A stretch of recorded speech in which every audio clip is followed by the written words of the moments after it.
Hey Earth and I fam, welcome to another flow video. um, as always, I'm just super grateful for this space, for this expression, and for each and every one of you guys that decide to take the time and the space to connect together on varying topics of life. I was trying to mentally describe and understand, what the Earth and I is, my the YouTube channel, and I really don't fucking know. I don't. And I think that that's fine. I have been really being tested by these constructs and the boxes, and I just know that that is a call for further expansion right now. And so, thank you for being here. Thank you for accepting and allowing and all that good stuff. This flow is going to be focused on commitments and learning the lessons that we're destined to learn in life and how we can go with that flow instead of attaching and finding ourselves lost in what we thought things were meant to be. There's a lot of transitions going on astrologically right now, and along with just the year wrapping up, we're heading into a new cycle on Earth. However you like to resonate with that, but we're really cutting ties and aligning in a new way. And so maybe use this energy to truly find and lock down on our true essence, our true nature of self, no matter how much that changes or what new direction it pulls us in. May we go fully and truly and allow the blessings to just rain in on us. In life, we are dealt a hand, and there are only some cards in the hand that we can switch, trade, or use. And there's some cards in the hand that we just cannot let go of. We cannot do anything with. They're not valuable to anyone else but ourselves. And when we learn to truly put value in those cards rather than wish we can change them or dream about what it would be like to have a different card, we are moving further and further away from our true north and our true essence. Our definition of self is constantly changing. Our true essence is forever the same, but as an experiencer, we are constantly finding new ways to describe self, new ways to understand our mission and our goal and our soul path forward. And making this commitment to truly be one with life and to allow it to unfold naturally honestly requires a lot of space for change. And finding the ways in which we're restricting change or we're holding resentment towards change is absolutely pivotal. For example, last night I was having a great day, which you may call productive, and all of a sudden I kind of fell into a sludge, just like a real life slump. And I refused to acknowledge that I was falling into a slump. And it caused me to just kind of doom scroll, to really not nourish myself in any way, shape, or form. It's not like I took a nap or did something that was nourishing. And it all came back to the fact that I wasn't accepting the circumstances changing. Because hours prior, I was up and cleaning and organizing and getting things done. And then all of a sudden, the energy changed, the environment changed, and I refused to accept that. So I was in distraction mode, I was in avoidant energy. And it took me a handful of hours to accept that, but when I did, it was very clear what was happening, where I needed to adjust, what I need to pay attention to. And I feel as though that's going to be a major theme for me in the upcoming weeks. So taking that time to ask yourself, what major milestone, what major experience have I had recently that really pulled my attention in? I'm not going to get all into astrology because I understand that doesn't resonate with everyone, but we are in a Mercury retrograde, and it is a new moon today on December 1st, the last full moon of 2024, and it's going to Kazemi. The Mercury is going to Kazemi the sun on the 5th coming up, which means it's going to reveal everything that was going on in the retrograde. And when we are very intentional about our new moon intentions, having those in alignment is immensely, immensely powerful right now. So, learning where your attention is being pulled, what lessons you're learning, is so much deeper than just a simple one and done. We're really learning what is inhibiting us from fully committing and moving in the direction of our true essence of self. I mentioned commitment at the beginning, and commitment is a lesson I have always struggled with. Why is commitment such an important thing? It's because it's a directional cue. When we have a commitment to something, we are never lost. We always know which direction to move in because we are committed to X, Y, and Z. We're committed to our healing, to growth, to expansion, to presence. And when we rewire those things and truly give ourselves into those commitments, we're always opening and welcoming new energies, new exposures, new lessons. And that's the only way that we can continually evolve, is by constantly being open to the new, to the present. Things can change so, so fast, so quickly.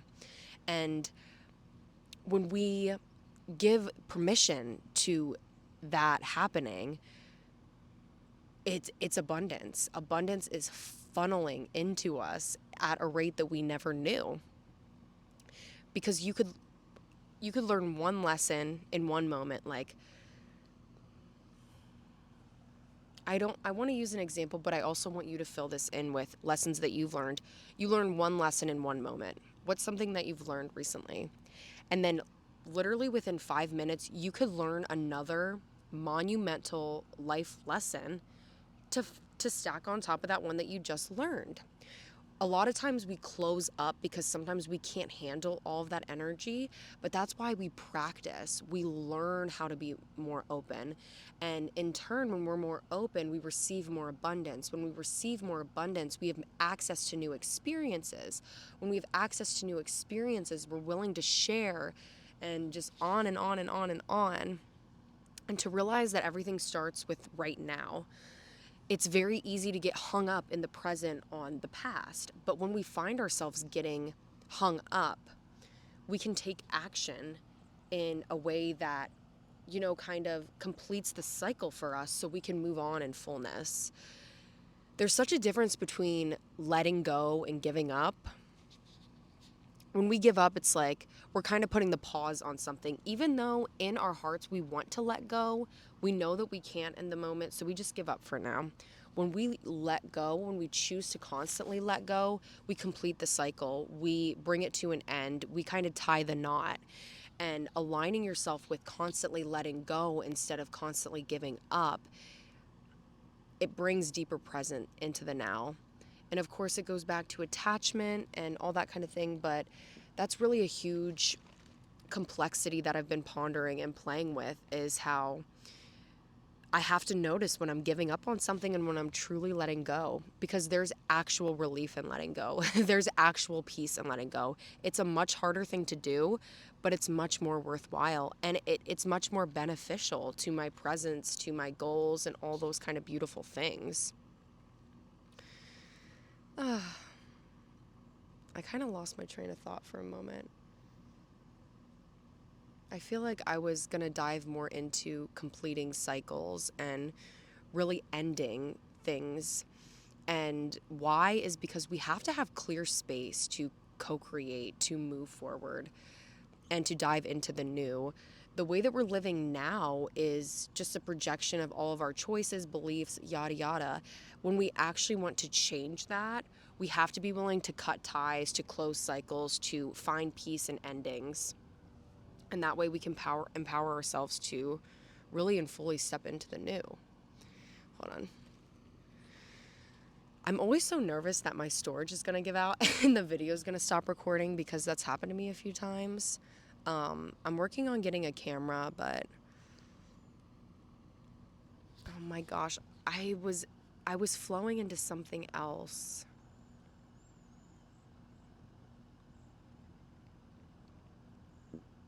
Excuse me. I'm just gonna jump back onto the ship and see where it sails. When we recognize how much we inhibit our own growth, it can really be motivating to make change, because blame is a very evasive kind of experience because it puts the power outside of ourselves. When we can kind of turn the tables and put that power in our side of the game, it requires more responsibility. It's a little bit harder to deal with, but in reality, that is exactly the kind of energy that we're seeking to work for, because it motivates change. It motivates action. It came back. The number one way to disrupt and move through heavy and oh my gosh, suffocating emotion is action, taking some kind of action. If anxiety is really present for some reason, taking some kind of action will alleviate it. I promise, especially if it's done intentionally. And I'm saying this because I've needed this reminder recently. When I'm anxious, I allow it to suffocate me. When I'm feeling anxiety, when I'm feeling fear, I allow it to suffocate me. But when I take one step of action, I don't have to contemplate the action. I don't have to think about the action. Simply jumping into the action, it really completely shakes up the energy. It moves that energy through my body, and it accepts that that's what the feeling is.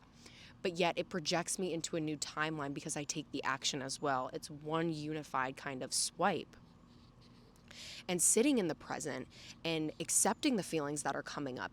Even if 30 seconds later, you were thinking you were in this state of mind, you were thinking in this way, believing this is what you wanted, really anchoring into the present and accepting what is there now is the key. It is the true and absolute key. Things change literally at the drop of a hat, as they say.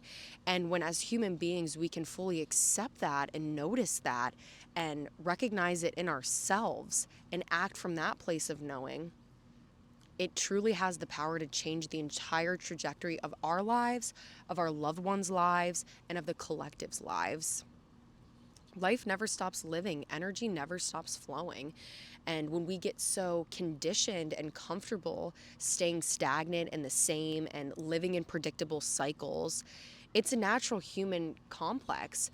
But when we tap into our higher selves, our spiritual side, and allow those two to marry each other in divine intervention, we are creating on a magnitude that is incomprehensible to the human mind. It is nothing short of a miracle, and you are a true miracle. It's all miraculous. Allow your majestic soul to shine in this space that needs it so dearly, and empower yourself to do so in a way that has never been seen before. That's our superpower. It's nothing to be afraid of. It's nothing to be ashamed of, no matter how much that has been hounded down. What makes you different is what makes you you. And only through that avenue are the gifts going to come through. The blessings, the abundance. That's going to wrap up the flow today. And just know that each and every one of you, we're friends here. We're all friends. We're family. We're one.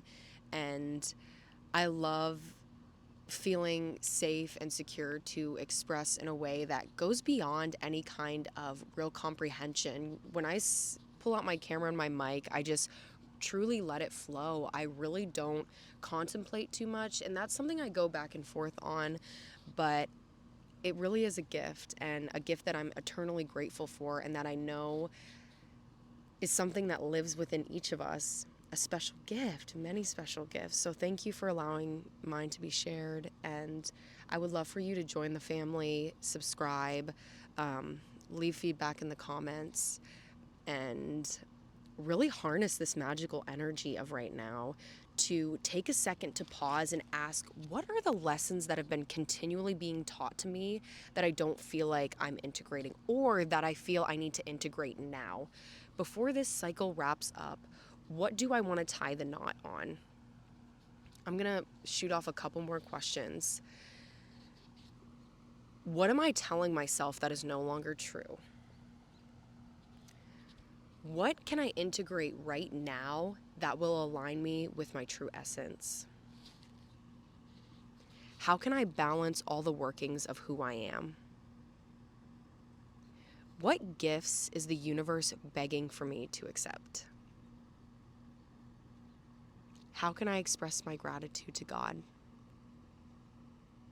or to whoever? How can I express my gratitude? If you're interested in playing with those questions, or see what questions you're asking yourself, and take time to just hold that space for self in any way within this next week. And I promise we're all going to find each other on our highest timelines. All right, my loves, I will talk to you on the next one. I look forward to reading your comments and all that good juice. Take care, babes.